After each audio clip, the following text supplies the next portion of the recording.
Bonjour à tous, bonjour à toutes. On est là pour une petite vidéo consacrée à un basique, le Ikihashi, avec la position Kokutsu-dashi, qui fait partie de la seconde capsule consacrée au Shutoke Kokutsu Ikihashi.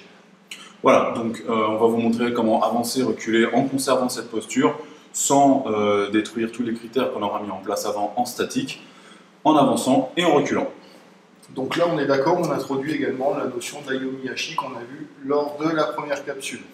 Tout est lié, c'est impossible de tout fragmenter.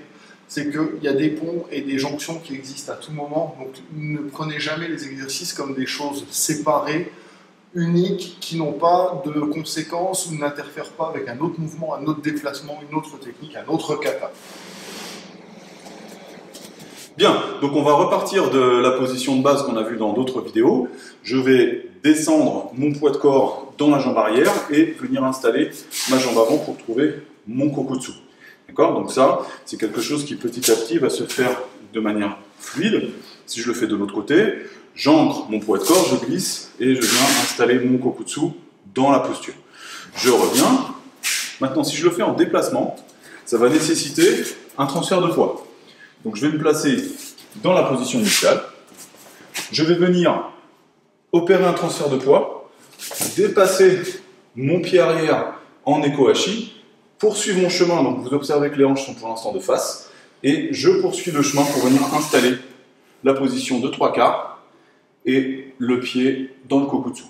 Je reviens et je me replace. D'accord ?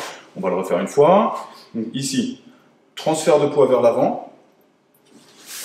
Eko-hashi et placement dans le kokutsu. Je reviens une dernière fois et on va le faire de manière fluide.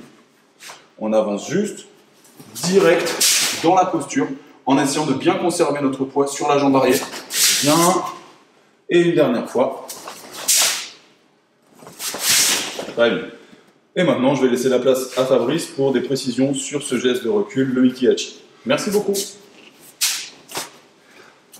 Alors, ce qui va être très important, c'est de ne pas se focaliser sur vos pieds, mais sur votre bassin et la tension interne des cuisses. Lorsque Fabien vous montrait ce transfert de poids, je suis en kokutsu, hop, ici, et que j'ai un transfert. Si je me focalise sur mes jambes, mes genoux, j'ai plus de structure. Vous imaginez qu'il y a un énorme ballon que vous êtes en train de maintenir entre donc, les talons, entre les cuisses, ce qui crée une tension, et ce qui fait que lorsque le transfert de masse va se faire, ici, votre tension va vous servir à placer. Là, c'est pareil, si je suis planté comme une tente avec des piquets, si j'exagère, je me déstructure. Donc, les piquets de tente sont plantés vers l'intérieur, il y a une contraction et j'ai un contrôle au niveau de l'intérieur des cuisses, du hara, qui va vous donner une structure dans votre déplacement. Voilà pour moi l'essentiel du kokutsu, que ce soit en Ayomiyashi ou en Ikihashi. Voilà, on va juste rajouter un petit point de détail sur la contraction musculaire dont tu parles. C'est que pour le geste de recul, là on est sur un geste d'ouverture sur le kokutsu, là où le Neko va nous demander un effort au niveau des adducteurs de fermeture qui va être conduit par la hanche, ce qui fait qu'effectivement, en pressant ce ballon qu'on a entre les jambes, je vais exercer cette fermeture pour pouvoir ensuite réouvrir derrière. Donc, ce qui va nous donner cette pression à l'intérieur qui me permet d'exécuter ce geste de recul. Voilà. Si tu veux bien rester en position, toujours dans cette idée, c'est que le poids se trouve sur l'avant du pied. D'accord ? S'il commence à planter son talon pour reculer, il va avoir une tension qui va se faire dans le genou, et là, il va sortir les fesses, et il ne va pas pouvoir reculer correctement. Défaut qu'on voit très souvent. Tandis que si le poids est là, il va pouvoir, vous voyez, on a gardé cette flexion, il va pouvoir avoir l'action des hanches, plus une poussée au niveau de son genou, de sa cuisse, qui va aider à cette fermeture.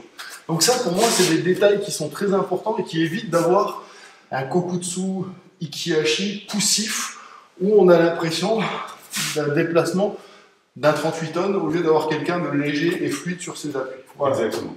Bon courage à tous, bon travail et à bientôt.